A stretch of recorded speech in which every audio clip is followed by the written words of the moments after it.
তৃতীয় শ্রেণীর ছাত্রীর শ্লীলতাহানি, অভিযুক্ত শিক্ষককে গণধোলাই। পুলিশ উদ্ধার করতে এলে পুলিশকে ঘিরে বিক্ষোভ।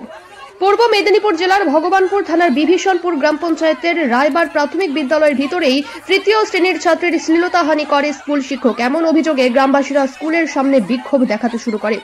বিক্ষোভ চলাকালীন অভিযুক্ত শিক্ষক সুব্রত দলুই গ্রামবাসীদের হুমকি দেয়। গ্রামবাসী ও অভিভাবকরা ওই শিক্ষককে স্কুলে তালা মেরে আটকে রাখে। পরে ঘটনাস্থলে ছুটে আসে ভগবানপুর থানার পুলিশ।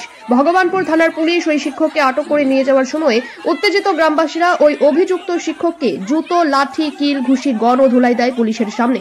পুলিশ দ্রুত ওই শিক্ষককে উদ্ধার করে ঘটনাস্থল থেকে দ্রুত নিয়ে যায়। এই ঘটনায় এলাকায় ছড়িয়েছে উত্তেজনা।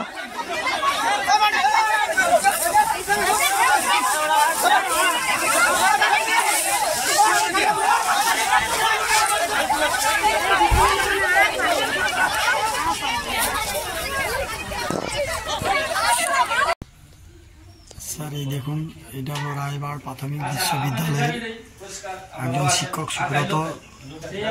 তিনি দ্বিতীয় শ্রেণীর ছাত্রীকে নির্যাতিত